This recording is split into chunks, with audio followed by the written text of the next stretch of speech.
Peace and welcome to The Culture here on the Black Star Network. I'm your host, Farajii. Thank you so much for tuning in and being a part of the conversation. Folks, we got a lot to talk about. First and foremost, let's talk about what President Biden is planning to announce as he's talking about relieving the debt of more Americans from their student loans. We'll give you the latest with that.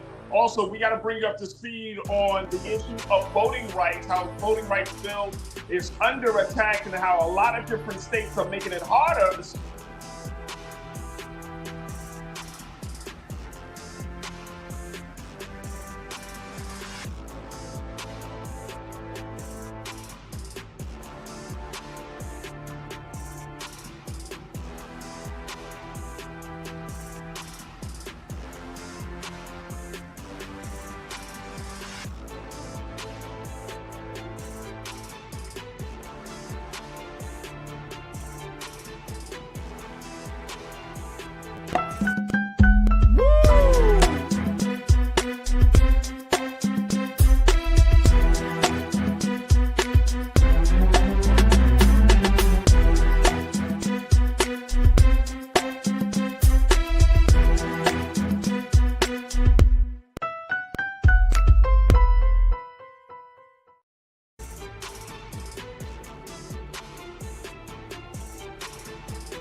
Fanbase is pioneering a new era of social media and investment. This next-generation social app has already raised $10 million and has just opened a new round to invest.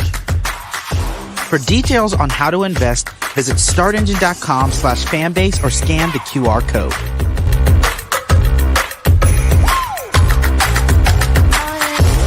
Another way we're giving you the freedom to be you without limits. As bad as Trump was, his economy was worse, and Black America felt it the most. He cut health insurance while giving tax breaks to the wealthy and big business. He stoked racial violence, attacked voting rights, and if reelected, vowed to be a dictator and, quote, get revenge. We can't go back. As president, I put money in pockets, creating millions of new jobs, and capped the cost of insulin at $35 a month. There's a lot more to do, but we can do it together. I'm Joe Biden, and I approve this message. Game on. State of the Union 2024. Huge night for President Joe Biden. This was a CVS receipts type of night. He dragged the hell out of the Supreme Court. And he said, y'all gonna see the power of women. Trump's brain is melting as we speak. We want to organize from a place of strength. There's no confusion whatsoever about what they've done and what they plan to do. What Donald Trump is doing is presenting a fallacy. He is convincing them that he's all in it for them, when in fact he's all in it for himself. We do not feel Joe Biden, in spite of the success that have taken place during this administration economically. There are too many things where we do not feel like he's had our back. You should also be investing in the barbershops and the beauty salons and the hookah bars and the folks who are going to the club, and there's a way to actually get them registered because we've done it before. But if you don't have folks who understand that dynamic, then you're missing a big opportunity. So we said we just celebrated. For what? Why don't you go to sell and just celebrate rather than recommit yourself to the fight if the very thing we went to celebrate has been gutted? Republicans did not support a lot of the bills that were necessary to keep the country fluid. You can't only love your country when you win, right? Oh, no. You guys don't want another $2 trillion tax cut? This was absolutely the knockdown, drag out that we were really waiting. Black voters are the base. They're the most important base of the Democratic Party. There was very few language in this speech. At the time, we see an attack on Black history, an attack on DEI. The end of the BLM racial reckoning thing has come to a complete end because there was nothing in this speech for that. Our movement has never been grounded in two-party politics in this country. All of our movements ultimately get co-opted by a state that is anti-Black. They called the old because they knew the way, and they called the young because they were strong. And I believe there is a good combination of that, but we can have ideas and we can have visions and dreams, but we have to have our young people also working beside us because they are strong, and they will run that race, and they will run it to the end. Activists, organizers, and young people have been pushing this administration to be on the right side of history and to do something about the issues that they care about. While the Ukraine and Palestine are critical issues, they are not the only global issues. Not a single Black person who should ever let it come out their mouth that I'm tired. Because there is somebody else who came before us who didn't stop fighting.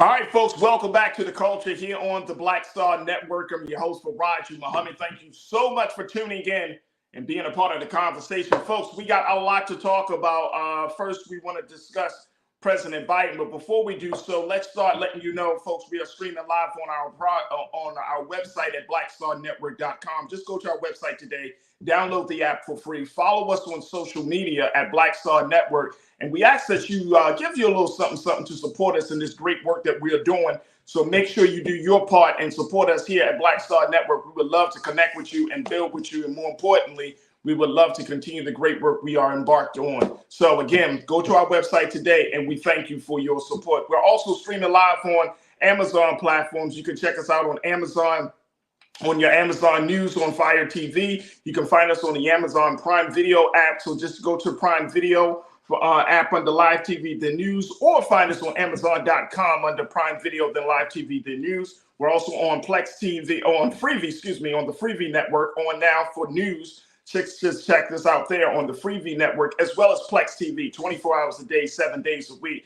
Search for Black Star Network or find us under Live TV, The News, and Opinion.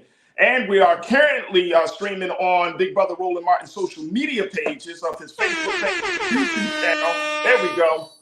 Big shout out to the online culture crew that's checking in from all around the country as we are having this conversation and having this broadcast. And folks, it is a phenomenal day. It is, of course, we're going to get into more details on later on in the show. But if you haven't seen the celestial phenomenon known as Eclipse 2024, you might be seeing it later on today, depending on what part of the country you're in. Here's some images right now. We have been doing our part here at Black Star Network, just streaming some of the totality of the eclipse as it travels through the United States, where they said 99% of the country's population should be able to get a glimpse of it or have gotten a glimpse of it once it completes its path. So this is very, very, and this is one of those things where it doesn't happen often to see a total eclipse. So there are a lot of people who are just having watch parties and viewing parties, and there's so much to discuss about it. We're going to actually check in with Dr. Bridget for this week's Reclaim Your Wellness segment to talk a little bit more about that. But definitely, if you haven't seen it, if you're in a part of the country that hasn't seen it, it is a sight to behold. So we'll get to that. First, let me just share you and bring up to speed what the latest coming out of the Biden administration, folks, where President Biden is expected to relieve more student debt as a result of his plan to keep his promise of making sure that Americans will not be saddled with more financial burden from their time in school. Let me just share with you the latest as it comes across the report. This one's from NBC News, folks. And the president is saying that this new plan will provide millions for student debt relief. Millions, already more than 30 million Americans would benefit from the plans in combination with other actions the administration has taken, according to the White House. Let me share with you this piece coming here.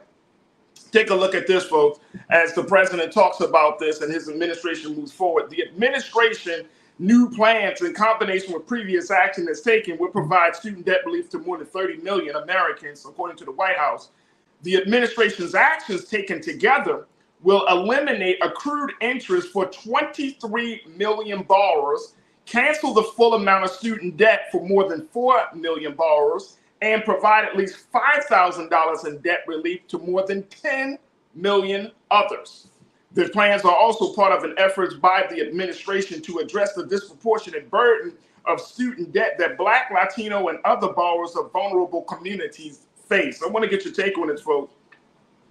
As we talk a little bit about this, the president is moving forward. He's just chugging along on making sure that he keeps his campaign promise that he will eliminate student debt. 30 million people in this country have been affected by some of these latest actions and policies. And of course, you remember the Supreme Court had made the decision saying that he could not do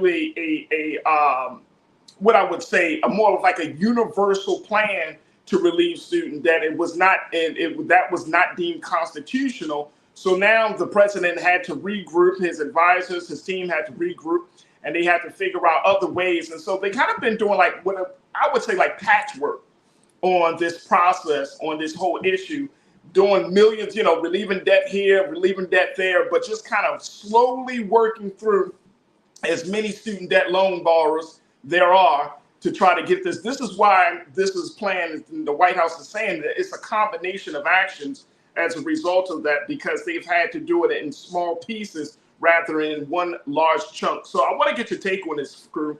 What's your take on this, and how you feel about this whole process that the president has taken? He's trying to do his best to relieve the debt. The last time he relieved the debt, y'all remember, folks, he talked about those who worked in like civil service. You're talking about teachers and police officers and firefighters and those and folks who do that type of work. And then he talked about if you've had debt for 10 years, he does that type of work. So we're looking at something very, very different. The president, he gave his remarks when he was visiting Wisconsin as they're getting prepared for their primary there. He said, "This relief can be life-changing. Folks, I will never stop to deliver student debt relief for hardworking Americans. And it's only in the interest of America that we do it again, And again, it's for the good of our economy that's growing stronger and stronger. And it is. By freeing millions of Americans from this crushing debt, it means they can finally get on with their lives instead of their lives being put on hold." All right, let me hear what y'all got to say about this, crew, as we talk about this. Real Brooklyn, you said wondering if people who use their student loans for a real degree is needing student debt relief. That's a great question. That's a great question. Do they really need it? I hope so. I hope so. But even if you are still working in, here's my take. Even if you are still working in your field, that debt can be a burden. You know what I mean, Real Brooklyn. So, the debt is debt.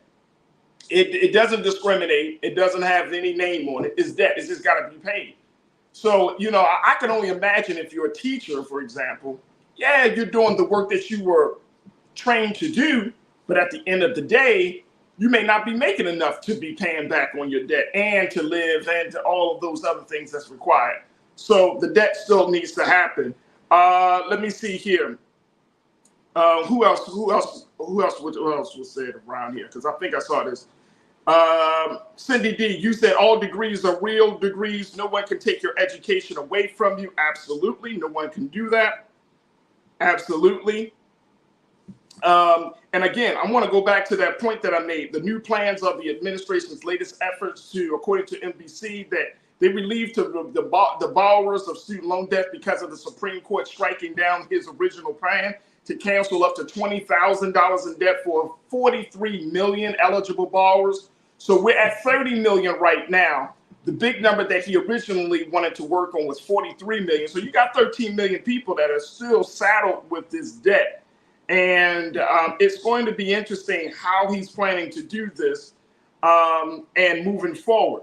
How important is this? That's the big question. How important will this be And I know we're not going to have time today to talk about this, but I know that there are many bigger questions as to whether this really does close the economic to wealth gap between Black and white students, between Black and white families and professionals, because that's part of the effort, right? Are we going to see any type of close on that issue? Let me see here. Stephanie Humphrey Channel, check it in. Thank you so much, Stephanie. You said, I am glad President Biden is pushing forward in his debt relief. And while it doesn't affect me, but I am excited for those who are being helped. Absolutely. Mingli Natasha Surge, you are not happy about this. I mean, you said Biden has become a one-trick pony. There are other issues and bigger fish to fry out here. I hear you. I definitely hear you. But this was something that he promised. This was something that he promised, and he's trying to hold on to that. Karen, my sister Karen Carter, you said this is important for those who don't come from privilege. Buying power and life decisions are drastically impacted when students graduate buried with high student loan debt. Absolutely. Absolutely. It is a huge burden. It's like you're just being locked up. You got handcuffs on your whole future, because this stuff carries along with you, regardless of where you are in your finances. And you and I, everybody should know that in 2024, nothing is constant. In 2024, there is no guarantee that the money you making yesterday or the money making today will be the same amount of money you making tomorrow. So I'm right there with you, Karen. Thank you so much for checking in. All right, look, we're going to take another quick pause. When we come forward, let's switch gears a little bit. Let's talk about the Voting Rights Act. Let's talk about how there are some serious challenges on the table facing Black and other voters who are often been marginalized from the polls. We're going to check in with Pastor Wendell Griffin to talk about some of the latest actions in Arkansas, South Carolina, and other places. Stay with us, folks. We would love to hear what you got to say. Be a part of the conversation in the chat. And stay with us. It's The Culture here on the Black Star Network.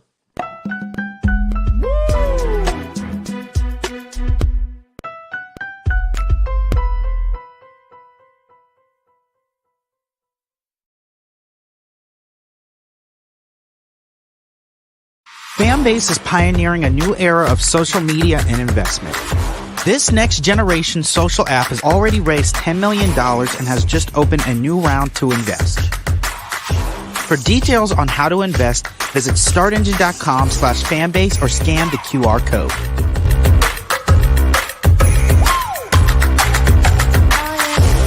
Another way we're giving you the freedom to be you without limits.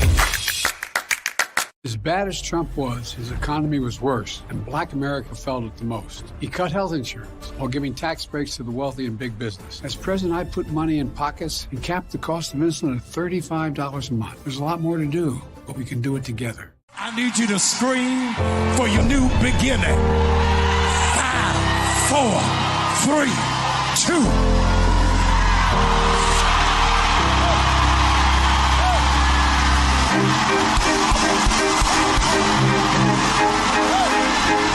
I need you to shout for it.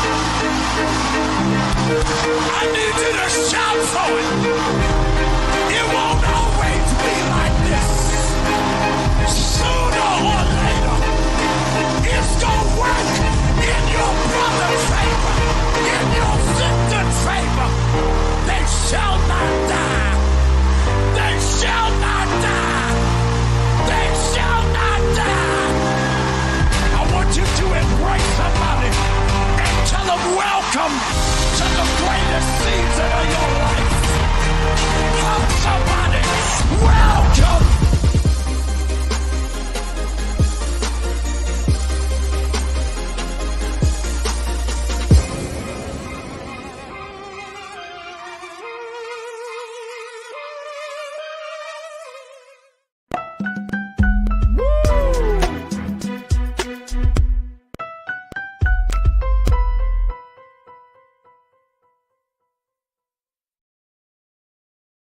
All right, folks, welcome back to The Culture here on the Black Star Network. I'm your host, Farajii Muhammad. Thank you so much for tuning in and being a part of the conversation. Folks, let's switch gears. We talked a little bit about what the president is planning to do around student loan debts, but there's still the larger challenge of how the administration and the country is going to deal with another pressing issue that many Black leaders are saying the president has been too mum about, which is the issue of voting rights in this country. And as we know, the voting rights bill has been gutted, and more importantly, there are great concerns that in this upcoming election cycle, that based upon state laws and rules and regulations, that a lot of people are going to be discouraged from going to the polls. And so we're seeing this on a national level where there are so many, especially in like Republican controlled states, that there are so many boundaries and so much red tape that Americans are finding it harder and harder, according to one Washington Post article that said that Americans are finding it harder and harder to go to the polls. And so today we wanted to just share and have this conversation about what we can expect to see and what we can expect to experience this upcoming November. And joining me right now is a brother who's certainly no stranger to us here on the culture here on the Black Star Network. We're joined by Pastor Wendell Griffin. Pastor, thank you so much, dear brother, for joining us once again. As you're doing the work, you are a retired state judge, you are an author, and you are an advocate of making sure that political engagement is high on the priority for Black America. So I thank you, dear brother, for joining me once again. Good to see you again, brother. How you been? I've been good, Pastor. How are you, sir? I'm doing fine. Hey, we're still fighting this fight, aren't we? Oh, we're still fighting the fight, Pastor. We are still fighting the fight. Let's talk a little bit about, first, in your home state of Arkansas, how the Arkansas Supreme Court, they upheld controversial voting laws. They allowed 4 voting laws that many critics are calling restrictive to go back into an effect in a decision on this past Friday, that based on what it was reported. And you put it in there. I mean, when you were asked your take on it as a circuit court judge, retired judge, you said that these laws violate the Arkansas Constitution. But let's talk a little bit about these laws. The first one being Act 249 requires voters with provisional ballots to submit copies of IDs by the Monday after an election. The second one, Act 736, requires a voter's signature on an absentee ballot to be checked against their voter registration. The third one is Act 728, prohibits anyone from standing within 100 feet of a polling place except to stand in line to vote. And then the fourth one, Act 973, changes the deadline for a mail-in ballot to the Friday before an election. Previously, it was the Monday before. All right, Pastor, talk to me. What do you see happening here? What's going on in the state of Arkansas? Well, let's put this in context, and thank you for bringing this in the Arkansas context. The good news is that we don't yet know what the Arkansas Supreme Court is going to do, because as of last Friday, they had not yet definitively ruled on the appeal from my 2022 ruling. They just simply had stayed my ruling that declared those laws unconstitutional, which means that in 2023 and 2024, Arkansas elections are still being held under those unconstitutional statutes that were passed by the Arkansas legislature after Donald Trump lost the 2020 election. Let me just put it all in context. The Washington Post article you referred to, Brother Farajii, is right on time. Comes out today. It talks about North Carolina, talks about Georgia, 2 battleground states, talks about Arizona and Nevada, battleground states, talks about Pennsylvania and Wisconsin, battleground states. In these battleground states, Arkansas is not one of them, but in these battleground states, Republican legislators have worked after 2020 to make it more difficult to vote. Arkansas did it in 2021, and I declared all 4 of those laws unconstitutional, but the Arkansas Supreme Court has yet to rule on the appeal. The decision that I rendered was held up by the Arkansas Supreme Court. They asked me to enter a stay. I refused to when I was on the bench. I said, no, there are no grounds for a stay. When a judge rules something on an injunction, The only reason you enter a stay is if there's a reasonable likelihood that the ruling is incorrect. And there were no reasons given, not one, for this decision I made in 2020 to be incorrect. So I said, no stay. But the Arkansas Supreme Court, without giving any reason, entered a stay. Now, that's on the Arkansas Supreme Court level. In Georgia and North Carolina, you've got a Republican legislature and a Democratic governor. North Carolina is making it harder for folks to get access to absentee ballots. They're requiring, for the first time in a presidential election, for the first time ever in a presidential election, they're requiring that you show a voter ID. Now, apparently, people didn't have any trouble believing that you were who you said you were in North Carolina until Donald Trump lost in 2020. But these laws have come up in the wake of Donald Trump's defeat in 2020, and they raise one big question. They raise this question. All these laws are based on one premise, that there's some reason why we should distrust the integrity of elections in the United States. Now, who's the one person who has been saying that? That's Trump. John Trump. Right. The loser in chief. Now, it's like me losing a game with LeBron James and saying all of a sudden we got to change the rules of basketball because I lost. Right. If I can't play and I lost, take my butt whipping and go home and hush. Right. Don't fuss up the refs and try to change the game. But we're seeing, and Pastor, we're seeing this, and we got to take another pause, but we're seeing this happening all across the country where the rules are changing. And for black voters, for black folk, you and I, we do this. This is the stuff that we do. We read about this stuff. We stay up on this stuff. But yeah, a lot of black people in the country, they're not keeping up with the latest law changes or because all folks want to do, we have been emphasizing, and I'm saying we as a people, just go to the polls. Yeah. But how many of us are tracking how these decisions are affecting whether or how we go to the polls? Very few of us. I can tell you that right now with certainty. Very few of us are watching states and lawmakers make these decisions and say, oh, okay, this is going to be a problem in November. This is going to be a problem here and there.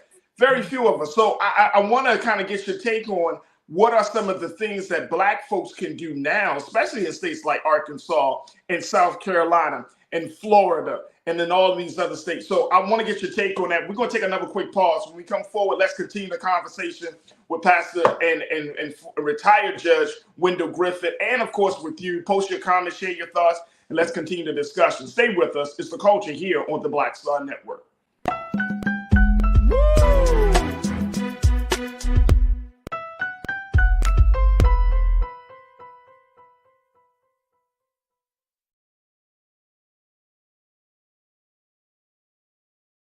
Fanbase is pioneering a new era of social media and investment.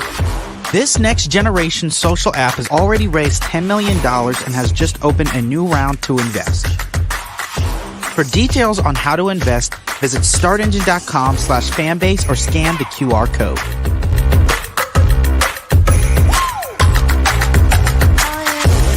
Another way we're giving you the freedom to be you without limits.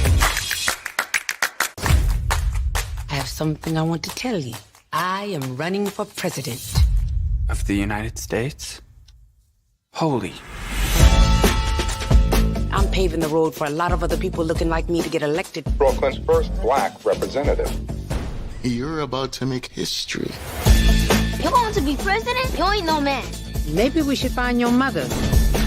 All you got is your one vote. You sound just like every other politician. Do I look like every other politician? Freedom! Truly, you can't win. And why can't I win? I have an opportunity to make a difference. This isn't a campaign. It's a joke.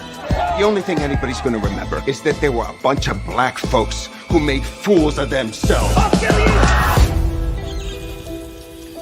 See too much suffering. And I don't know how to not try. We're living it proud. I don't think I'm special. I just want to remind people what's possible. We need something that's going to make some noise. The Black Panthers and Shirley Chisholm. It's like thunder and lightning. I'm going to force all the politicians to be held accountable. You gonna do all that? School teacher from Brooklyn. Harriet was just a slave. Rosa was just a domestic. What is it you do for a living again?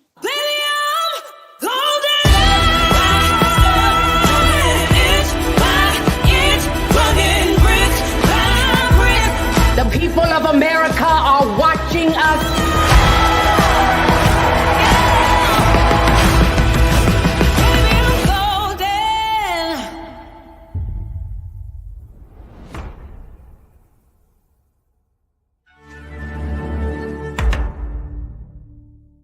Black Star Network is here. Oh, no punch! I'm real revolutionary right now. Thank you for being the voice of Black America. All momentum we have now, we have to keep this going. The video looks phenomenal. See, there's a difference between Black Star Network and black-owned media and something like CNN. You can't be black-owned media and be scared. It's time to be smart. Bring your eyeballs home. You dig?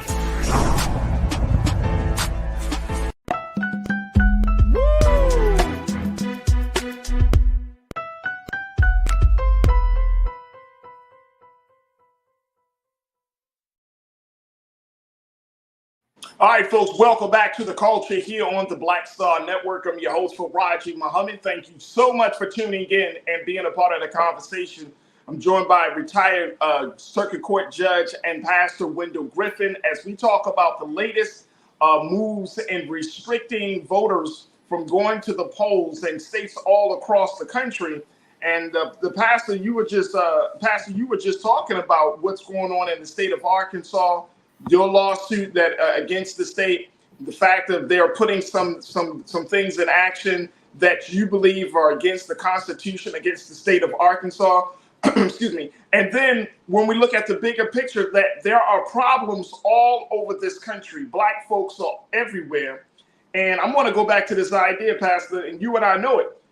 Folks aren't tracking. You know, a lot of our people, I'm saying this with certainty, I don't think a lot of our people are tracking what this whole situation is looking like, what the decisions are, what the progress will be, all of these things. That's the few of us who tune in that way.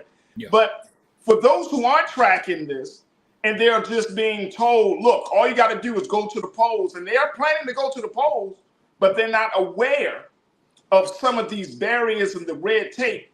What do they do in a time like this? Two things, and I think you hit it on the head, Brother Farajii. First of all, be aware and then prepare. Be aware and then prepare. And I thank you for doing the awareness part, because you're shining a spotlight on these voting changes. For instance, in Arkansas and in Georgia, the Washington Post article you referred to on the lead-in refers to changes that were made to voting laws in Georgia. In a law passed by the legislature in 2021, drew headlines and was criticized because it, like Arkansas, limits handing out food or water to folks who stand in line.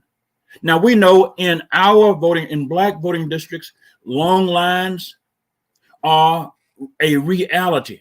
So what do? We have to prepare. We now all have to be aware, and therefore we prepare. If these laws are going to be in place, then I'm going to have to prepare. If I'm going to stand in line, I'll have to take my folding chair with me. Hello? Right. Take me some extra water. Right. And I'm going to have me enough water to make me sure that I have enough water, but I need to take some water for somebody else who's standing in line, because some of our seniors can't stand in line a long time. Right. And they can't carry water. And the laws prohibit you from bringing water to them. So those of us who can have to help. It's just like the Underground Railroad, except it's going to have to be above ground. One of our sisters, Corinna Denise, one of our great Culture Crew members and contributor here, she said, Black folks better learn how to track and quick. Get to tracking or live with the damage. That's our choice. I'll take the track. I'll be damned if they screw us over. Not on my watch. So we do have young leaders, that fire and passionate folks that are watching this whole thing. But I think it comes down to action, which is what type of action can states do?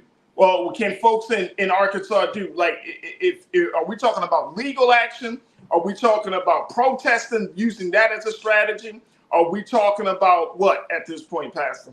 Well, the good thing is that the folks in Arkansas did file the legal action and they won. Hello?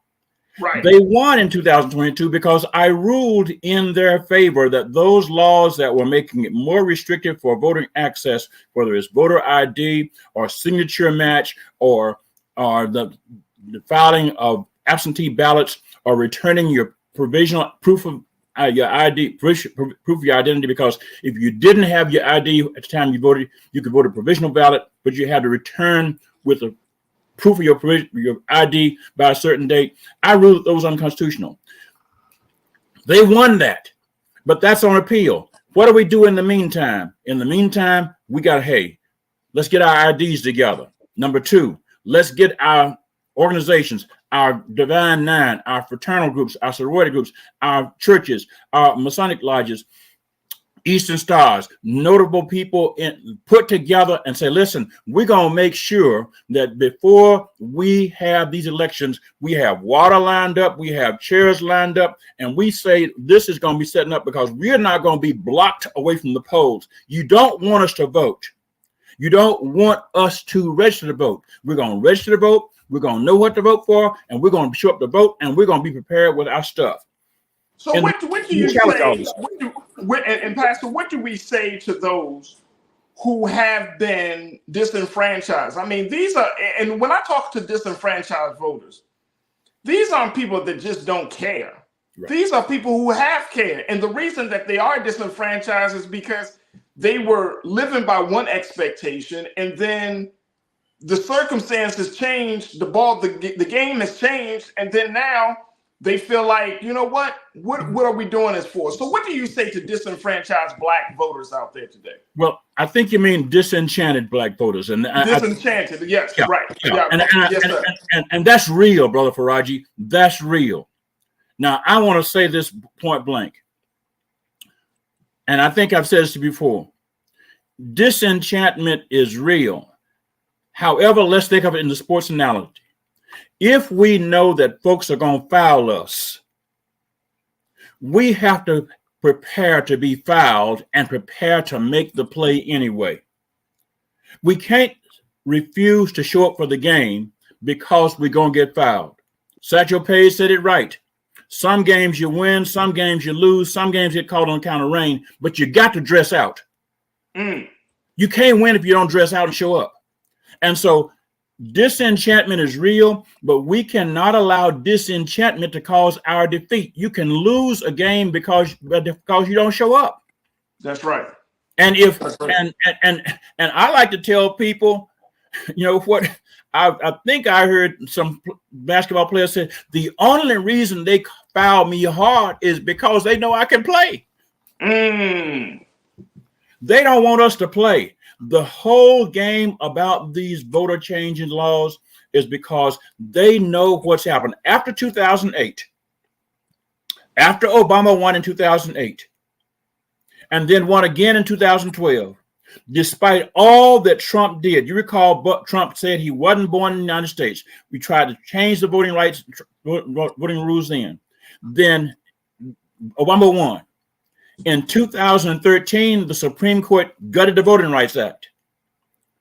But in 2020, Black folks and other folks still showed up again and voted Trump out.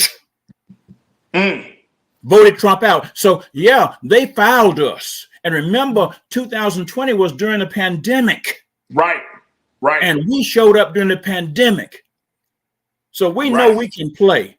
And the reason why we're getting fouled is because we can play, and because when we play, we change the games. We win games. And so the disenchantment issue is real, but let's just tell one another, listen, come to the huddle, shake it off. That's the old coach say, shake it off. Let's win the next play, because the only reason they're fouling us is because we can play. Let's go to the free throw line, make our free throw shots, and then get back on defense and play the pass, get the ball back again. There it is. Look, I got to take another pause. I want to get a final remark from you, Pastor. Stay with us, folks. It's The Culture here on the Black Star Network.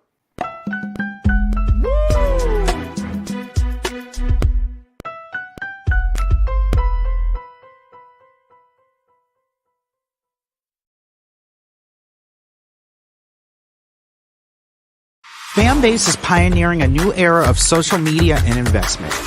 This next generation social app has already raised $10 million and has just opened a new round to invest. For details on how to invest, visit startengine.com/fanbase or scan the QR code.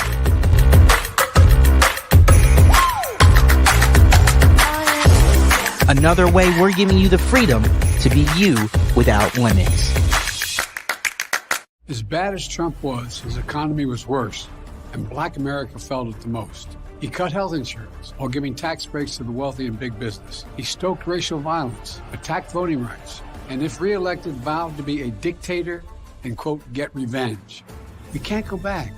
As president, I put money in pockets, creating millions of new jobs, and capped the cost of insulin at $35 a month. There's a lot more to do, but we can do it together. I'm Joe Biden, and I approve this message. Terry and I, we couldn't play in the white clubs in Minnesota. It felt like such a, strength through adversity type moment that I think Black people just have to go through.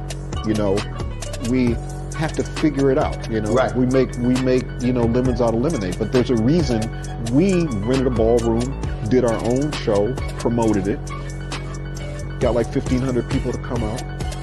Clubs were sitting empty. They were like, where's everybody at? And I said, they're down watching the band you wouldn't hire. So it taught us not only that we had the talent of musicians, but we also had to have the talent of entrepreneurship. It wasn't like a seat at the table. It's like, no, let's build the table. That's right. We got to build the table. And, that's right. And that was the thing. And of course, after that, we got all kinds of offers. Of course. Right, to come play in the clubs. But we didn't do it. We You're said, like, no, we're good. No, we're good. We're good. And that's what put us on a path of national. And of course, when Prince made it, then it was like, okay, we see it can be done.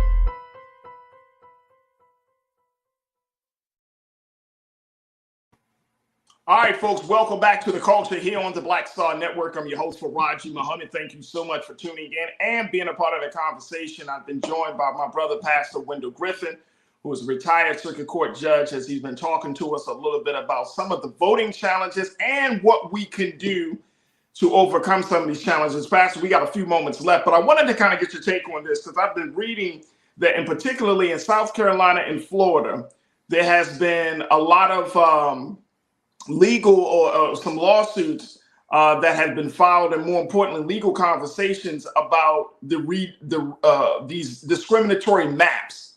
Yeah. And I want to kind of get you just kind of pick your brain on this, Pastor, because how important, for those who may not know the significance of the redrawing of maps in districts, what is that there? Is this the core of the issue that when we got to say it because one of our watchers just said, who is the they? When you're talking about Republicans who are coming into power and they start to redraw these maps and they start to move the lines of which districts takes what and all of these things, is this the core of the issue in terms of us getting the voting power that we have been yearning for? Is this the core of the problem, these discriminatory maps?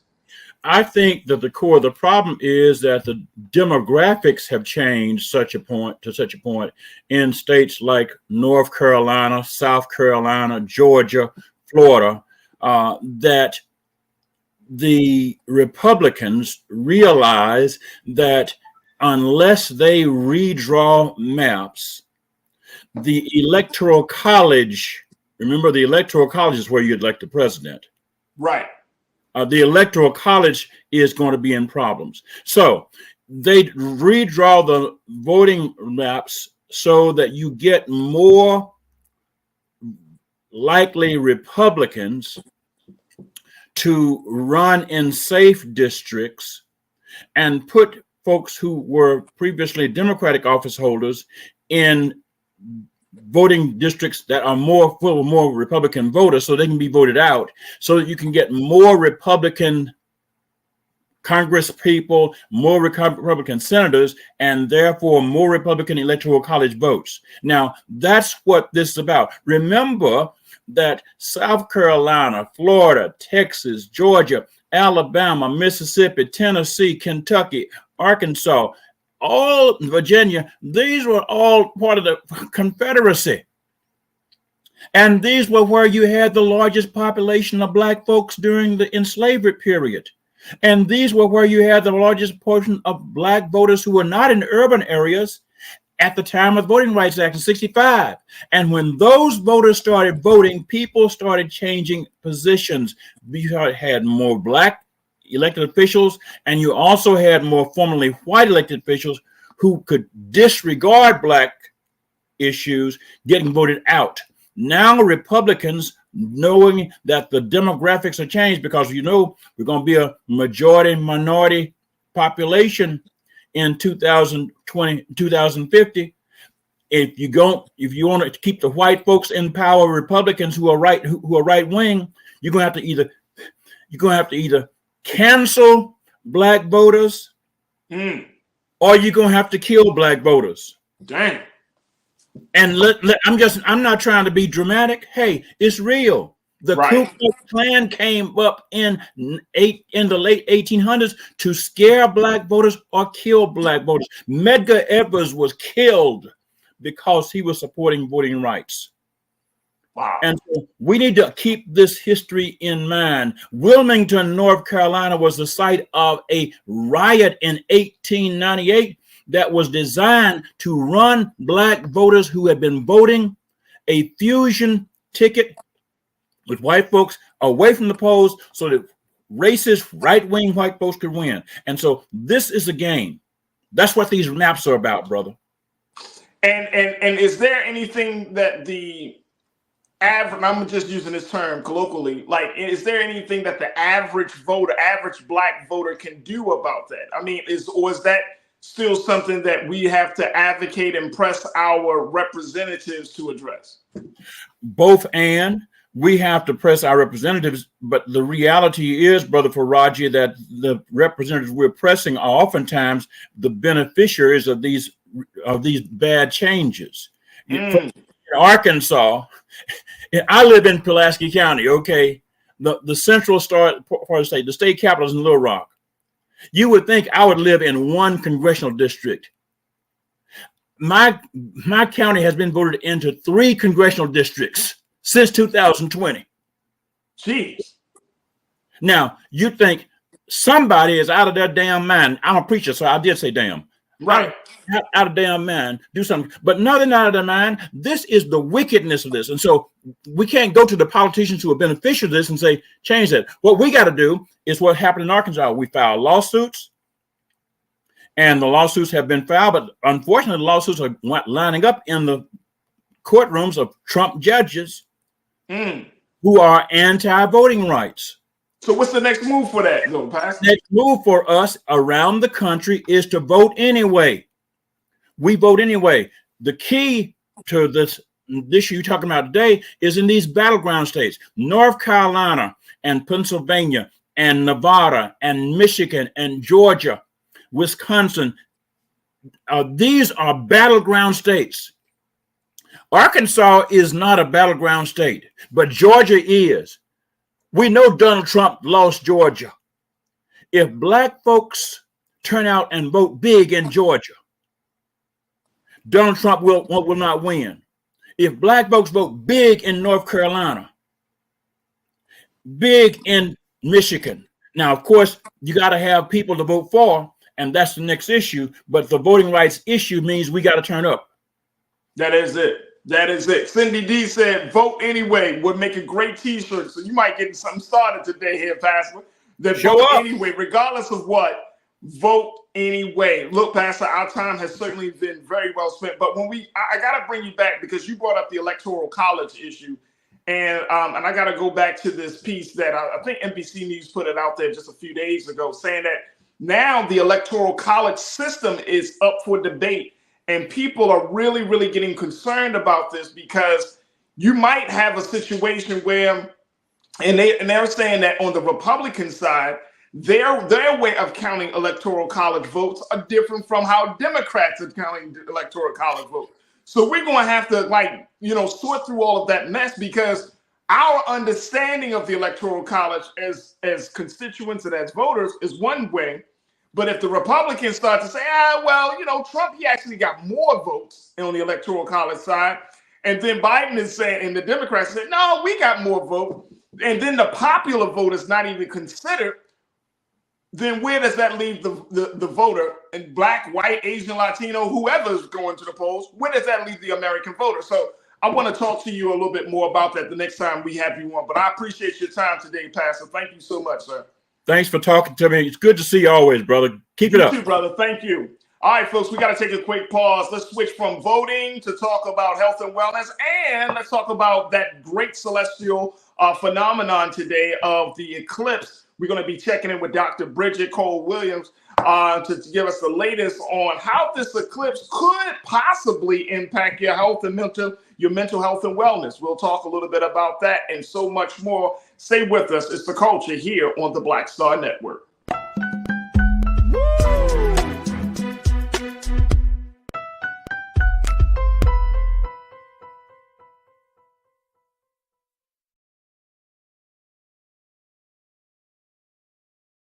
Fanbase is pioneering a new era of social media and investment.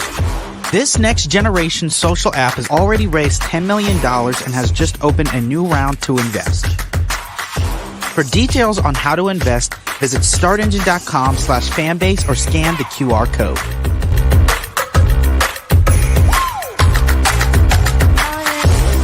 Another way we're giving you the freedom to be you without limits.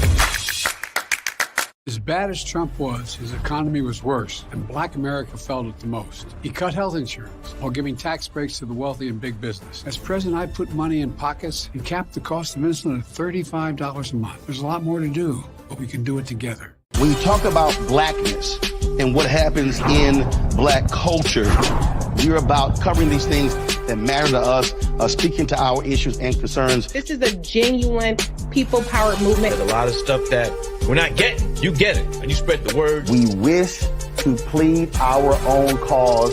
Too long have others spoken for us. We cannot tell our own story if we can't pay for it. This is about covering us. Invest in black-owned media. Your dollars matter.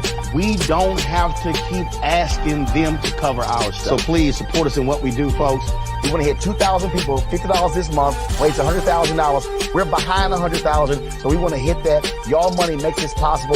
Check some money orders. Go to P.O. Box 57196, Washington, D.C. 20037-0196. The Cash App is $RM Unfiltered. PayPal is R Martin Unfiltered.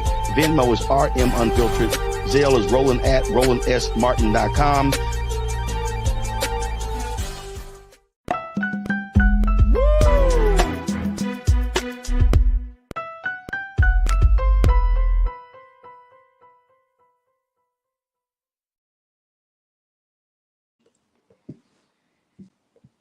All right, folks, welcome back to The Culture here on the Black Star Network. I'm your host, Farajii Muhammad. Thank you so much for tuning in and being a part of the conversation. Just had a fantastic discussion with retired Circuit Court Judge and Pastor Wendell Griffin as we talked a little bit about the changing landscape of voting rights all across the country. He's looking at some of the key states, the battleground states that we need to keep our eyes on, states that have a lot of black folks in it. And it is very interesting that many of you have expressed this sentiment, and I totally agree with you, that this voting situation, the game keeps getting changed, the rules change, the finish line changes all the time. and this becomes a real problem. So if you didn't miss that conversation, you want to definitely be a part of Team Replay.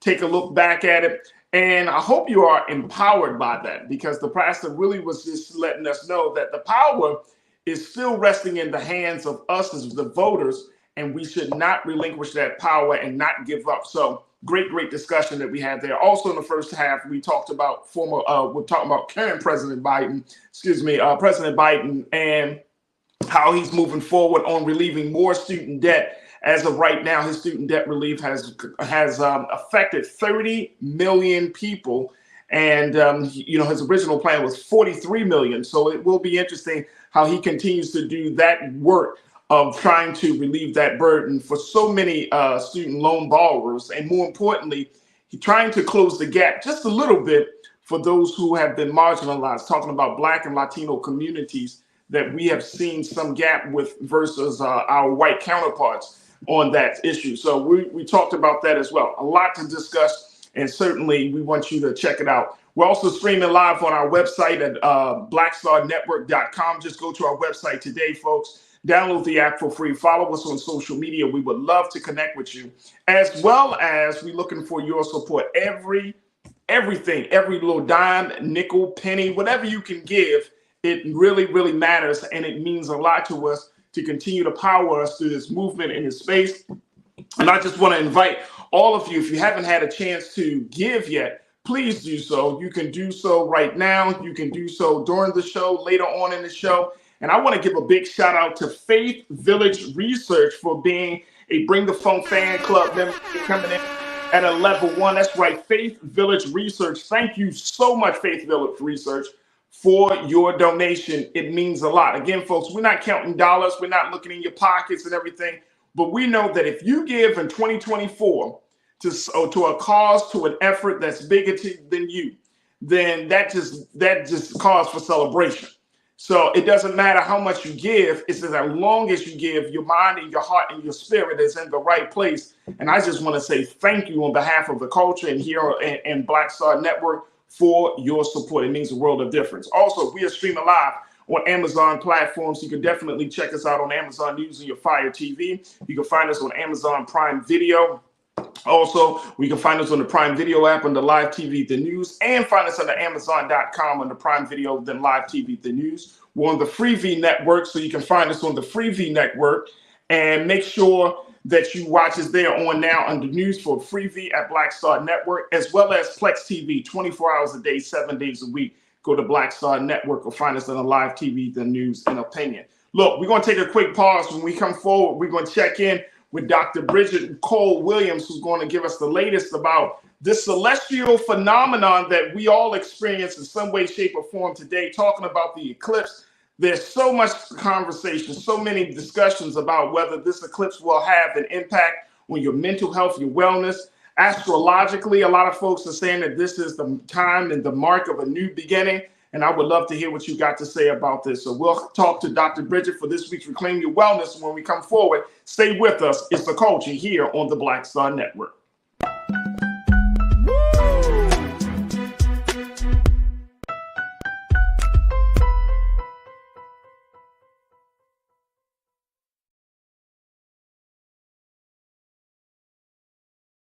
As bad as Trump was, his economy was worse, and Black America felt it the most. He cut health insurance while giving tax breaks to the wealthy and big business. He stoked racial violence, attacked voting rights, and if reelected, vowed to be a dictator and, quote, get revenge.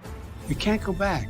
As president, I put money in pockets, creating millions of new jobs, and capped the cost of insulin at $35 a month. There's a lot more to do, but we can do it together. I'm Joe Biden, and I approve this message.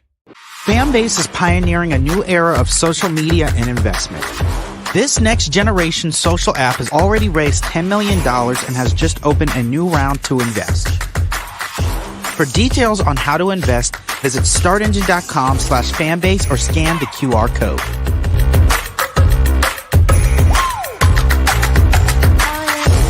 Another way we're giving you the freedom to be you without limits.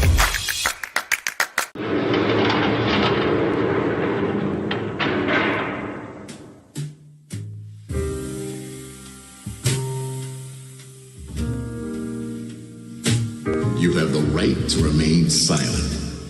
Anything you say can and will be used against you in a court of law. You have the right to an attorney, and if you cannot afford an attorney, one will be appointed for you.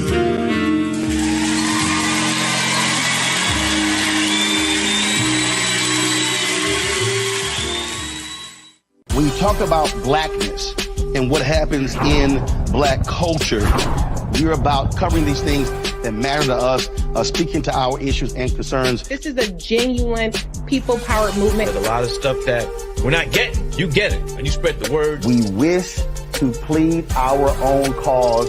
Too long have others spoken for us. We cannot tell our own story if we can't pay for it. This is about covering us. Invest in black-owned media. Your dollars matter. We don't have to keep asking them to cover our stuff. So please support us in what we do, folks. We want to hit 2,000 people, $50 this month, raise $100,000. We're behind 100,000, so we want to hit that. Y'all money makes this possible. Checks and money orders go to P.O. Box 57196, Washington, D.C. 20037-0196. The Cash App is $RM Unfiltered. PayPal is R Martin Unfiltered. Venmo is RM Unfiltered.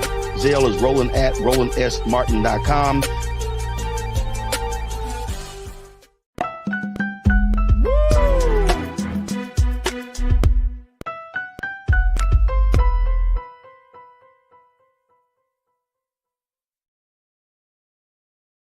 All right, folks, welcome back to The Culture here on the Black Star Network. I'm your host, Farajii Muhammad. Thank you so much for tuning in and being a part of the conversation. Folks, if you looked outside today, there was a major, major moment that we all experienced. Here's some images. Take a look at this. And let's remove the lower third on this, please, Lise, so folks can see it. Thank you. This is from Vermont, Burlington, Vermont. These are images that CNN has taken from Burlington, Vermont. And we're talking about this celestial phenomenon that comes every so often, which is a total solar eclipse that has gotten the whole country looking to the skies. And joining us today for this week's Reclaim Your Wellness, of course, is our dear sister. She serves as a family physician. Well, let's do this. Let's bring her in the proper way. Let's check in now with Dr. Bridget for another installment of Reclaim Your Wellness.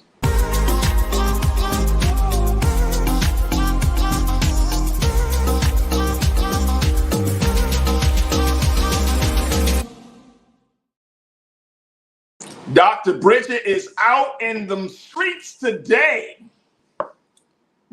Wait, we got to hear you. There you go. You got it? Yeah, I got you now. Hi, Farajii. How are you today?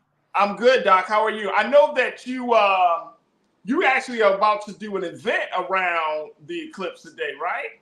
Absolutely. So I am at the Citadel, which is an event space here in Columbus, Ohio, where we are doing a sound bowl meditation and yoga massage event here in Columbus at the Citadel. And so it was a great opportunity to bring the community together to kind of celebrate and be mindful during an event that does not happen that often, where we can see it in the US. So we're really excited. It was a very spiritual and relaxing time for us to view it.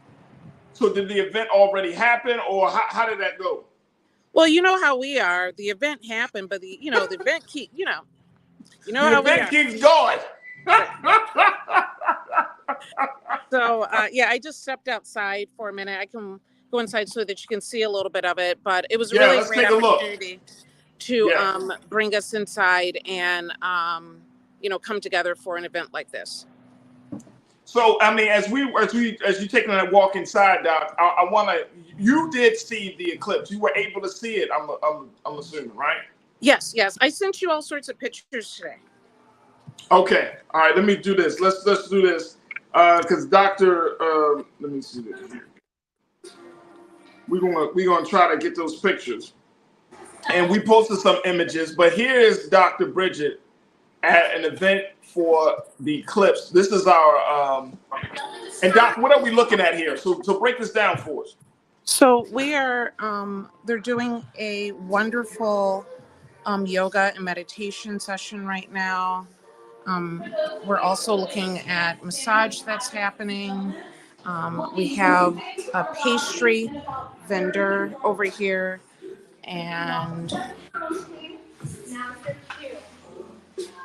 also we have the cannabinoid and supplement bar as well. And it was just a really great opportunity to kind of celebrate a special time.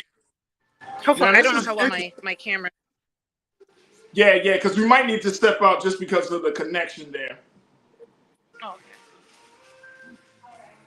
Because it's a little choppy, but it's all good because I'm glad you gave us just some images of what we're seeing here. So this is folks are doing some meditation, and I don't want us to disturb the meditation. But so Doc, talk to us a little bit about why folks are even taking this route for this particular moment, because I've been kind of reading and checking out on stuff online.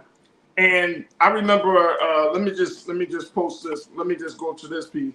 I was reading one blog, and they had some official statements coming from NASA. This is from eatingwell.com. And they were making the point that NASA said that there is no verifiable link to show that the eclipse will affect your health in any way. It's just like any other celestial event, whether it's like a full moon or something like that. But some people are saying, nah, NASA, you might be wrong on that. That it does affect the mood. It does affect the energy. How do you see this? How should we see this, Doc? So when you talk scientifically about this phenomenon of the moon coming in between the earth and the sun and creating this total eclipse, this moment of darkness, in reality, will that one, few minutes have an effect on your health? Not necessarily. But I definitely believe in experiencing it today. I think it can have a really great opportunity to affect you spiritually. People see it as a time of transformation. Some people see it as an opportunity for restart. I mean, anytime you're talking about a rare natural event, I think if you don't take a moment to step back and think that you had the opportunity to observe this experience, I think you're missing something. So no, I think it's a great opportunity, and to do a sound bowl session during the eclipse, it was a beautiful experience. What was that experience like for you personally? It made me realize I work a little bit too much, Farajii.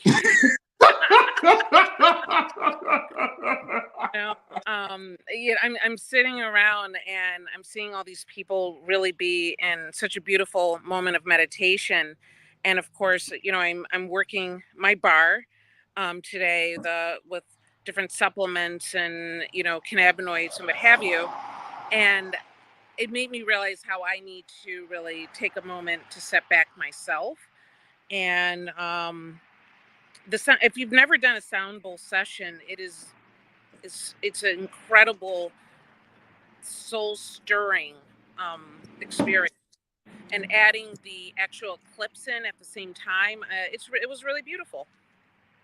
Absolutely, and I've definitely been a part of those sound bowl sessions. I did one in LA here, and it was changing. Like I felt the energy within me change. I think that the greatest challenge is that we check into these type of experiences, these type of events, we feel great, but that feeling of greatness, that good feeling, kind of dissipates over the days coming because life happens. Life be lifing.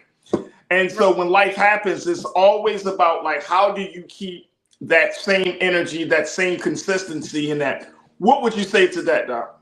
So my recommendation would be to take a moment and journal, to document the experience that you've had during that sound bowl session and whatever experience that really was moving to you, because you want to be able to go back to those feelings and to those emotions so that you can utilize it for later. So it's kind of like packing it away so that you can go back and revisit it, because we think we're going to remember, we think our body is going to remember, but like you said, when life starts happening, we don't.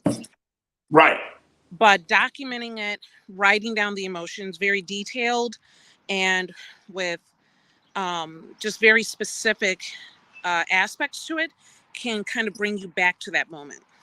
Absolutely. I want to take a quick pause. When we come forward, let's continue the conversation with Dr. Bridget, who is in the streets, y'all, as she is doing the work that she needs to do, looking at this situation of this total solar eclipse, looking at the impact that it has on our health. I want you to pose your questions, crew. Share your thoughts. Post your questions in the chat as we're streaming live on Big Brother Roland Martin's Facebook page and his YouTube channel. And I would love to get your take on what you saw and what you have experienced so far today with this celestial phenomenon of this eclipse.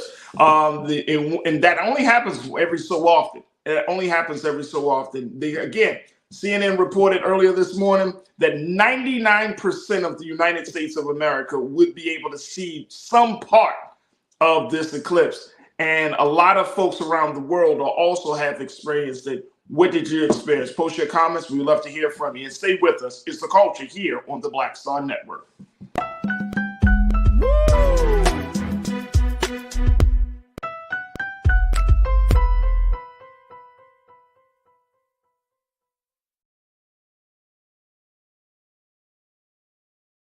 As bad as Trump was, his economy was worse, and Black America felt it the most. He cut health insurance while giving tax breaks to the wealthy and big business. As president, I put money in pockets and capped the cost of insulin at $35 a month. There's a lot more to do, but we can do it together. Fanbase is pioneering a new era of social media and investment. This next generation social app has already raised $10 million and has just opened a new round to invest. For details on how to invest, visit startengine.com/fanbase or scan the QR code.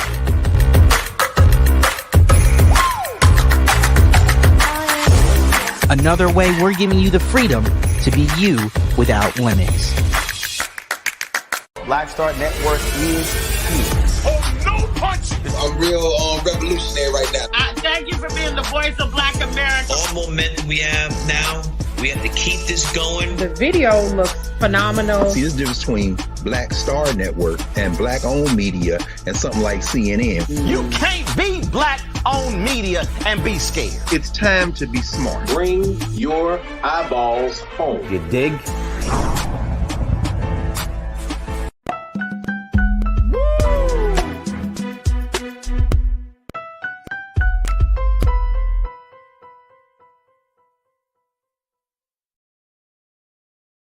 All right, folks, welcome back to The Culture here on the Black Star Network. We are in our segment, Reclaim Your Wellness, with Dr. Bridget Williams, MD. And Dr. Bridget is in the streets on location, and she's doing the great work. You are in the streets. When you say it, it sounds different. when you say it, I don't know what we're streets. It's the culture. That's the way we say it at the culture. Like, yo, you out in them streets, man. Yeah. Well, when you say it, it sounds a little different. You know. Well, you are doing the work. You are on assignment. Actually, this is the work that you do, where you go out to have and be a part of these events, especially around health and wellness, and try to bring people to some understanding. Like, you know, as you are a licensed, certified medical doctor. Yes. So this is not just like you just say, oh, let me start a new career all of a sudden. You are an actual doctor. So for those who may be like, who's Dr. Bridget? She's a doctor. Yeah. But you are doing this work. But many people are actually wondering, Doc, and I see folks checking in. Lori Park said it was very warm in Indianapolis, but when the eclipse took place, when it got dark, the temperature changed. The wind was blowing a bit. I think it does have something to do with your body and with your spirit. And I know what NASA is saying, but I do think that there is some level of truth somewhere, and I can't verify it, but to Dolores Park's point, there's some truth in it that something does change, whether it's the energy around you, the spirit within you, something does change. Am I wrong in thinking this, Doc? No, and I agree with you. I think what NASA has to, first of all, they have to keep people calm, right? So if Right. that some medical phenomenon is happening with the solar, there are already people that are hiding in their basements right now. If you said that there was some physical transformation and that you had no control over it, you would have people going absolutely out of their skulls, right? So you don't want that. And if you're talking about data, and that's what NASA's really collecting, right? If you're talking about the mass amount of people that will visualize this phenomenon, probably as far as numbers, many people probably won't feel anything at all, and Right. others will. And so, you know, the the information they're sharing is based on mass numbers, not necessarily on individual experiences. So to say, is it possible to have some sort of physical or emotional experience? I think it is possible. But as far as the data and numbers, you probably won't see that on a mass scale. Right. It's not like something you can quote unquote record. It's not like, oh, how many, what did you have a spiritual experience today? How about you? It's not that type of thing. It's really going into it. But here's the thing, that there are people today who are looking at this phenomenon and will say, this is the mark of a new beginning. This is the start of something different. A couple of folks in the chat said this. Lydia Brown said, a new era has been ushered in. What do you say as a medical doctor, when as one who comes from the traditional space, but also is in the alternative healing space as well? Well, how should we see this phenomenon? You know, I think as humans that we look for meaning and we look Yeah. for signs in so many different ways and so many different opportunities.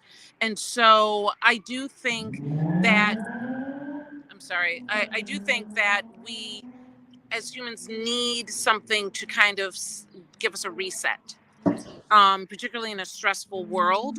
And Yeah. so I think this is the perfect opportunity to take a moment and say, you know, maybe it's time for me to, particularly as something so rare, like the next total eclipse that can be seen in the US is going to be in 2044. Wow. So there are, now keep in mind, there are other eclipses that happen, that this alignment happens, some of them not total, like every about 2 to 4 years, there's some level of an eclipse, but not necessarily something that we can see in the United States.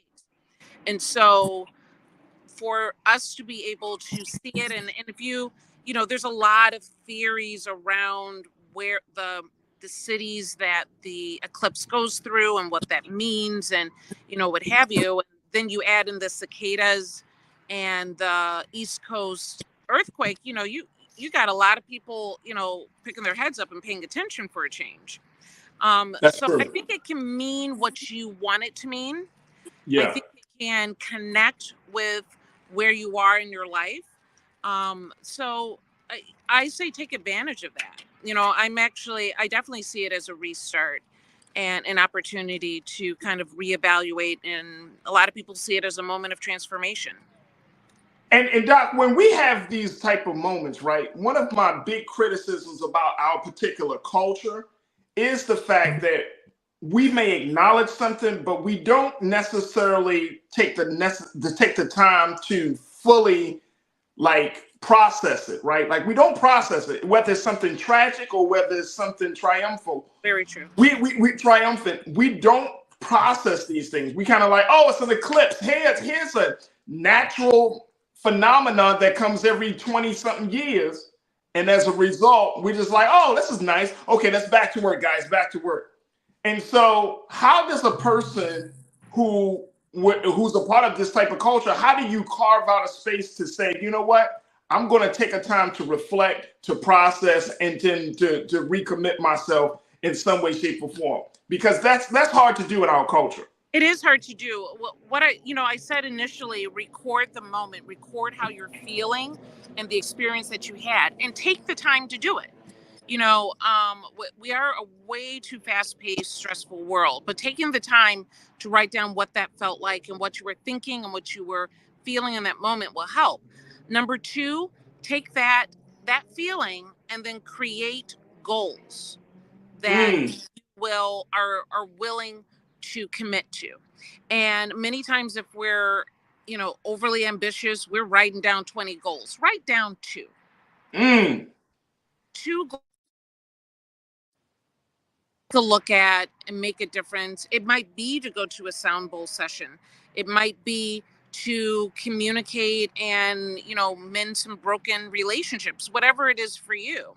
But to take that moment and make it mean something, that's a quest. That's a personal journey. I guess my recommendation is don't miss it. Don't miss it. Don't miss it. We're going to take another quick pause. When we come back, let's get some final remarks from the doc. And she's out there doing the great work she's doing. And, of course, from you folks. Stay with us. It's The Culture here on the Black Star Network.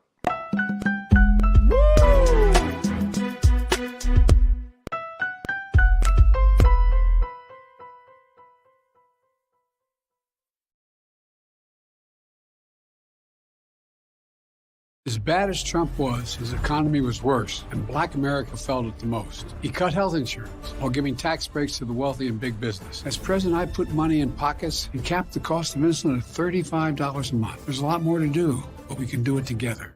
Fanbase is pioneering a new era of social media and investment. This next generation social app has already raised $10 million and has just opened a new round to invest. For details on how to invest, visit startengine.com/fanbase or scan the QR code.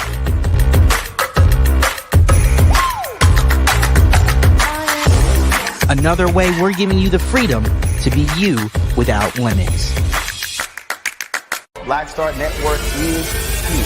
Oh, no punch! I'm real revolutionary right now. Thank you for being the voice of Black America. All momentum we have now, we have to keep this going. The video looks phenomenal. See, there's a difference between Black Star Network and Black-owned media and something like CNN. You can't be Black-owned media and be scared. It's time to be smart. Bring your eyeballs home. You dig?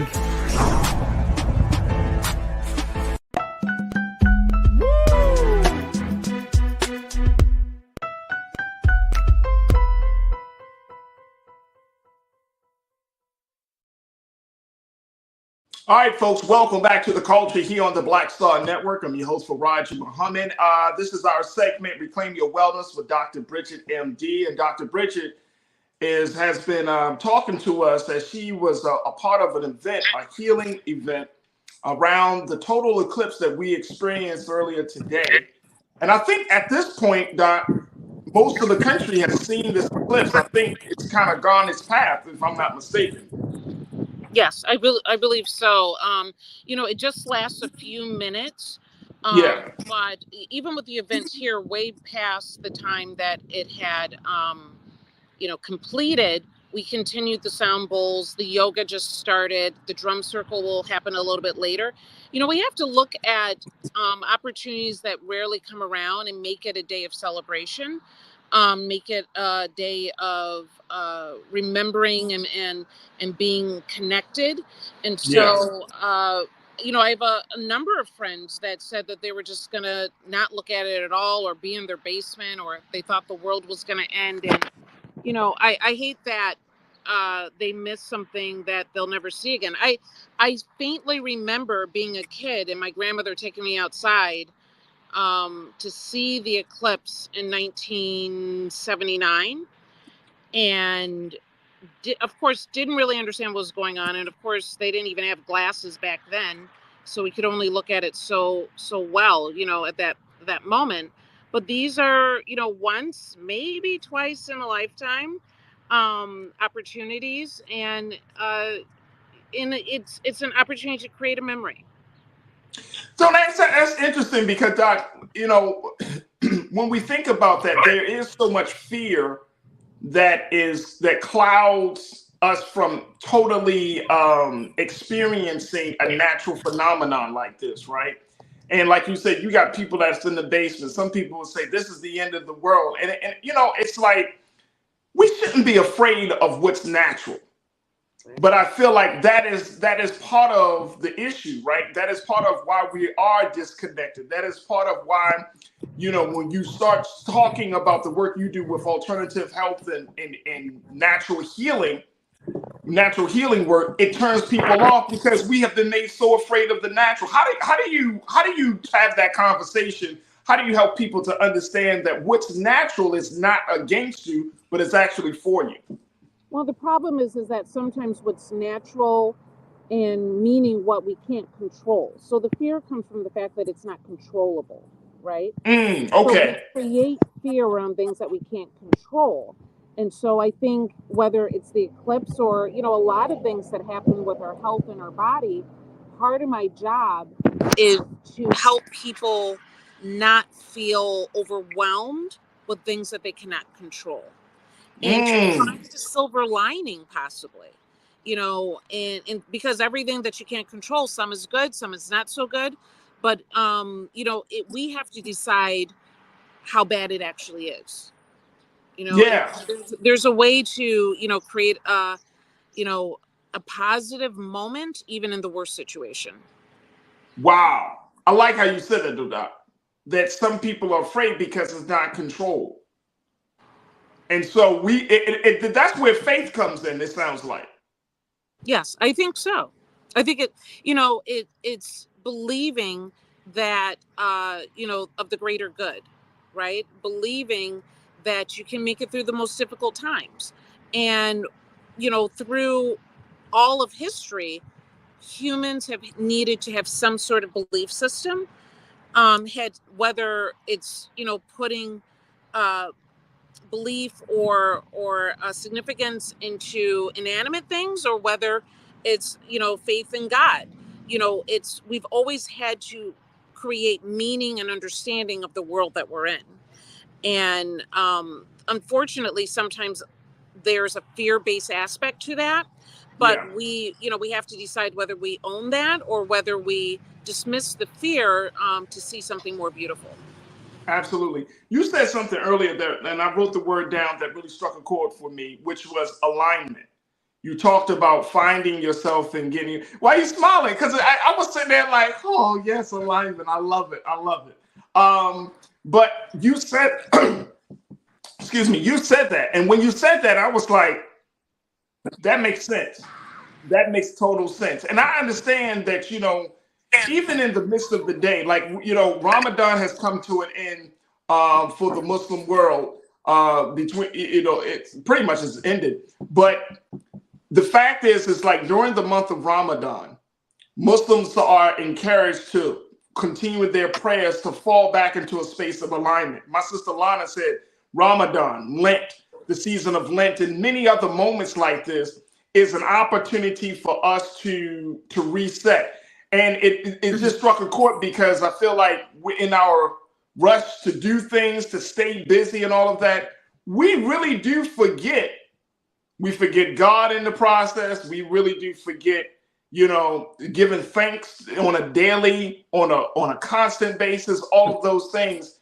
And we put more faith in the things that we can see than the things that we cannot see.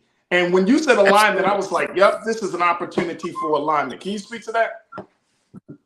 Absolutely. The fact of the matter is, as we said, in such a fast-paced world,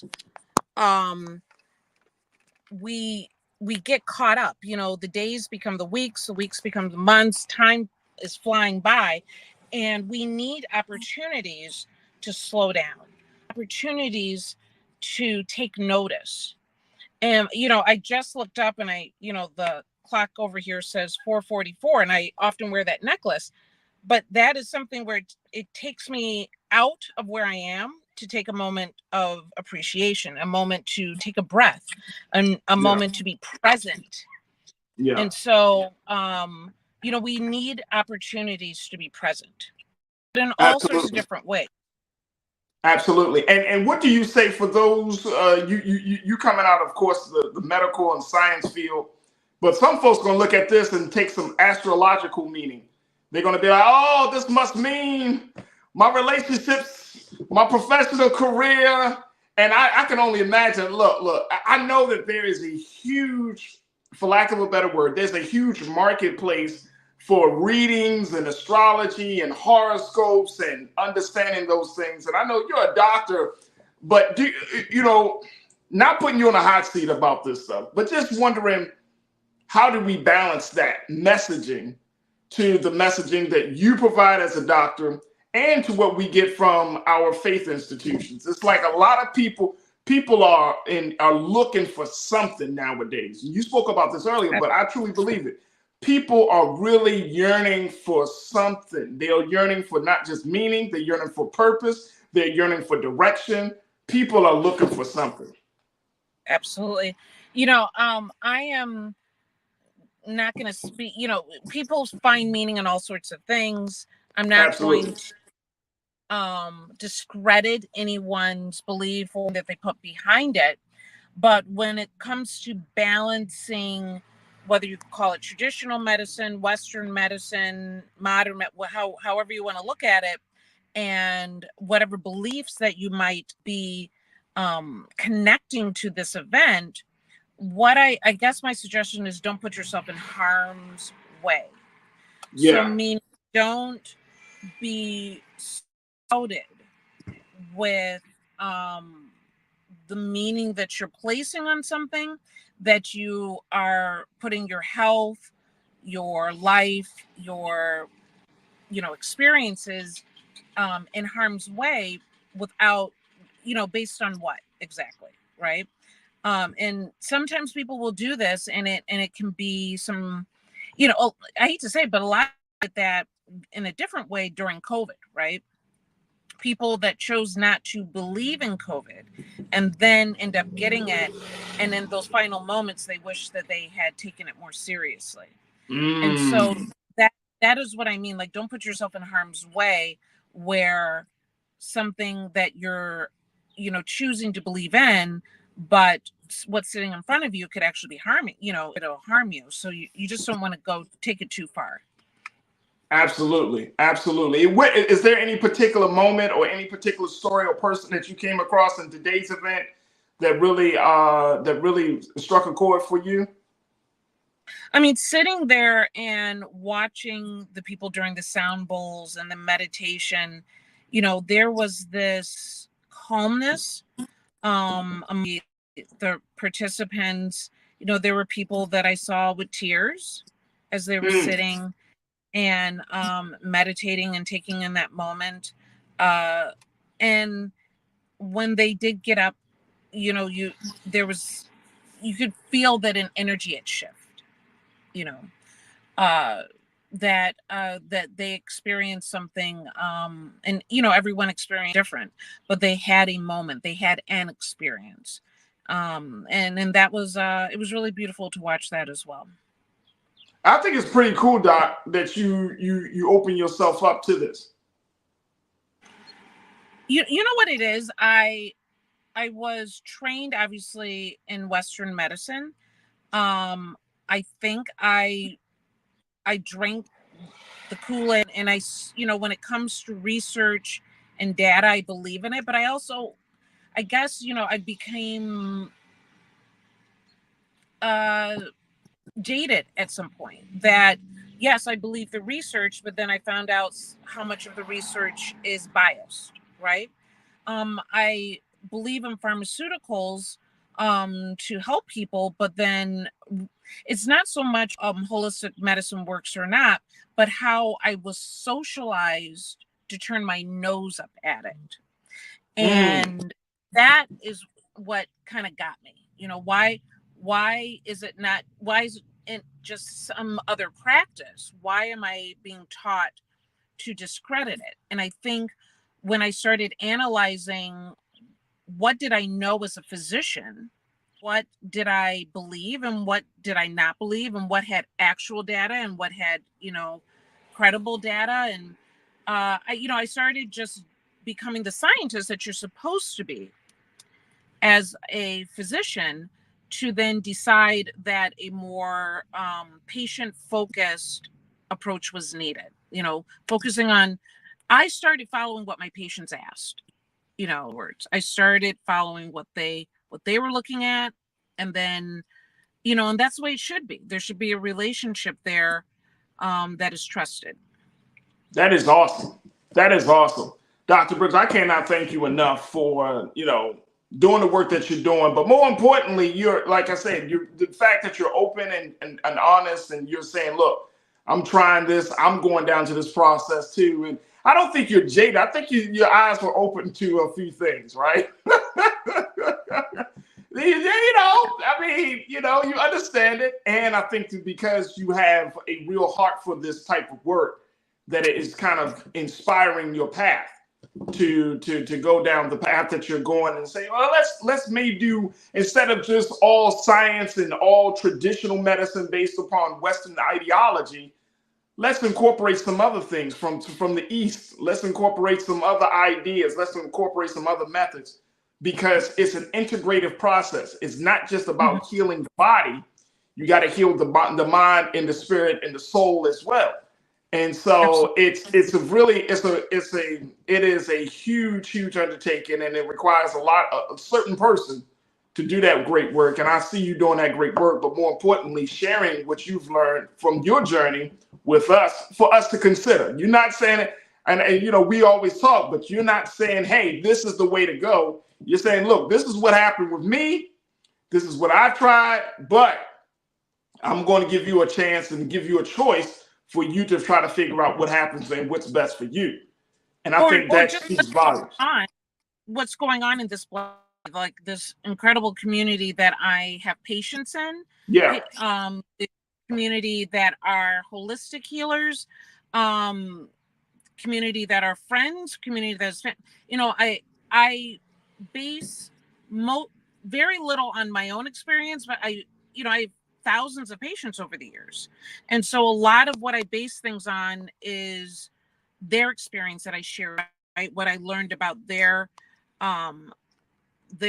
journey. And of course the research that I've done and the education that I've received. And when you blend that together, hopefully it's something unique for every patient. But absolutely. Yeah. Absolutely. Dr. Bridget, can't thank you enough. Thank you for being in them streets. Thank you for doing the work that you're doing. And more importantly, thank you for breaking this thing down. Having a I love this conversation about the eclipse and the health and our health. But thank you so much, Dr. Bridget. Folks, make sure y'all follow her on all social media platforms at Dr. Bridget MD. She always having these conversations. She's always out and about.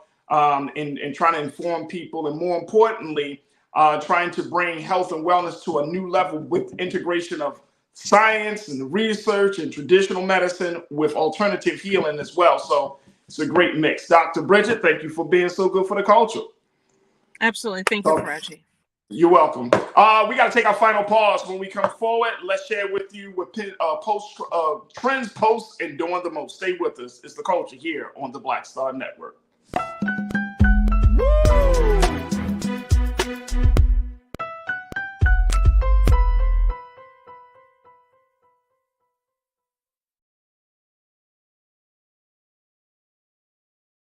As bad as Trump was, his economy was worse, and Black America felt it the most. He cut health insurance while giving tax breaks to the wealthy and big business. As president, I put money in pockets and capped the cost of insulin at $35 a month. There's a lot more to do, but we can do it together. Fanbase is pioneering a new era of social media and investment. This next generation social app has already raised $10 million and has just opened a new round to invest. For details on how to invest, visit startengine.com/fanbase or scan the QR code.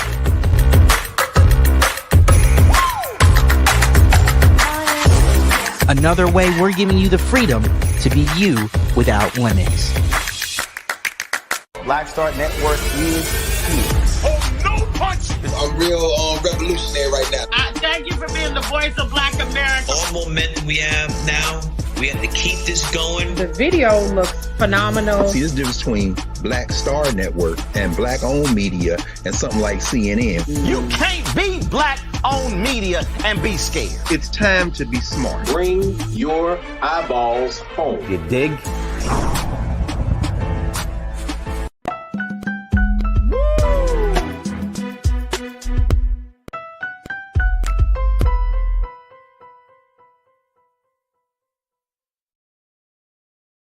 All right, folks, welcome back to The Culture here on the Black Star Network. I'm your host, Farajii Muhammad. I hope y'all enjoyed that part of the conversation. Dr. Bridget, man, she's always bringing something for us to think about. And there's been so much talk about what this eclipse has done or will do or how it will affect people. So this will be very interesting. I'm just looking at some of the comments. Laura, you said, I wonder how many babies that were born during this eclipse. I mean, that will be very interesting. It's a very short period when you really think about it, but in the big scheme of things. But that is very, very interesting. Let me see. Cindy, you said, thank you, Dr. Bridget. Very interesting and inspiring. Yes, it was. Thank you, Cindy D, for posting that. Mingly Natasha Search, you said, oh, I know my legs started hurting around eclipse time. Your bones starting to get a little different, huh? Ming? So I hear that. Thank you so much for posting that. Pastor Damon, you said my reset is daily. Scripture says in Lamentations 3:22-22 that we have new mercy every morning. Amen. New mercy every morning. Woo! That's a good word right there, Pastor. Thank you so much, Brother Damon. Truly appreciate that. Lana, you said I'm paying attention. God is trying to tell us something. Woo! Absolutely. Absolutely, he is. Always trying to tell us something. You just got to be... And we got to make sure that our eyes are open to see what he's saying. Brian Christian, my brother, you said, I would like to see a full eclipse that covers the whole planet. Then I will be amazed. Yeah, that should be pretty interesting. And Cindy, you said the world around us is bigger than we are. That's what something like this brings. Absolutely. This was a phenomenon, a global phenomenon that you see something like this, a total solar eclipse happening. It is absolutely interesting. So I appreciate that. And thank you, Lori, for saying today's show was very good. I truly thank you for that. We hope that you did enjoy the show today. Very quickly, as we close out, I saw this story and I was like, we've been talking about our sister Beyonce for the past few days last week. And it is now official, folks, moving forward. It is official that she is the first Black woman with a #1 country album. How about that? In addition to the Billboard 200, Cowboy Carter also rests atop Billboard's top country albums, Americana folk albums, and top album sales chart. Wow, Beyonce. Yeah. Her venture into country has brought in major numbers for her, earning 407,000 equivalent album units in the first week in the U.S. It is also, in addition to topping the Billboard 200 list, Texas Hold'em is also showing that the singer, that Beyonce is also the first Black woman with the #1 album on the top country albums list since it first launched in 1964.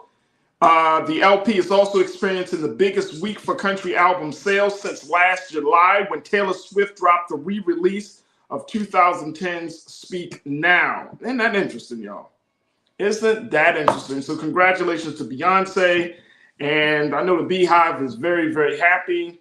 And it just goes to show you that a change is coming. Absolutely. All right, look, that was going to do it for us, folks. But tomorrow, speaking of music, if you haven't been keeping your eyes open on hip hop, tomorrow I'm gonna check in with my sister Tasha Love as we talk about this J. Cole, Kendrick Lamar. For those hip hop heads, y'all, we all were expecting something, but J. Cole did something legendary, as some call it, as he talks about, he essentially apologized, said, I don't want to be a part of this. I don't want to do this to my brother. I don't want to be in no battle against a man that I love and respect. And so tomorrow we're going to talk about the impact of his deciding not to be a part of a beef with Kendrick Lamar and how that has impacted the culture. It is a change coming, folks. It is a change coming. I really believe that things are changing for the better. I think consciousness is on the rise in this country. I think that our activism is on the rise. And I'm not talking about just in the streets. I'm talking about in our thinking, that a lot of us are getting to a different place because we're seeing so many things happen in this country each and every day. We talk about it here on the show. Brother Roland talks about it on his show. But at the end of the day, I think each one of us, whether you tune in just every day or every so often, I think you can feel it just like as much as I can feel it.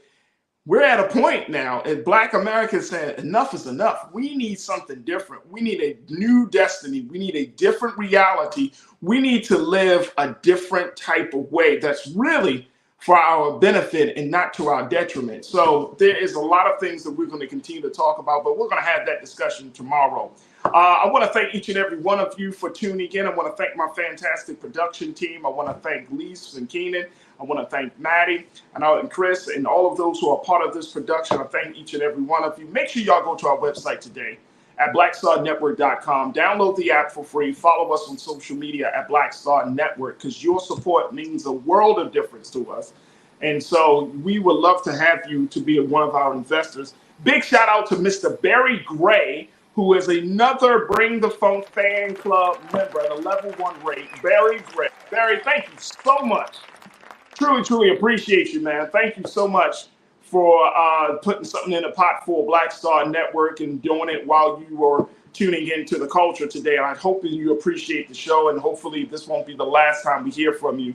So, Barry, thank you so much for your donation. All right, folks, that's going to do it for me. Make sure y'all stick around 6 p.m. Eastern Standard Time. Roland Martin is coming at you. More conversation about politics and all that matters to Black America right then and there. As always, never be afraid to challenge what's wrong. Stand for what's right while being yourself in the process. God willing, we will be back tomorrow for another exciting edition. I got some great conversations lined up for you tomorrow. Make sure y'all follow me on social media at The Real Farajii. I would love to connect with you on Instagram, The Real Farajii, and on the X platform at Farajii. And let's continue to build the community. Thank you so much, crew, for joining me as always. Thank you for making this show so great. And more importantly, we look forward to talking to you tomorrow for another exciting edition of The Culture right here, only here, exclusively here on the Black Star Network. Have a great evening. Peace.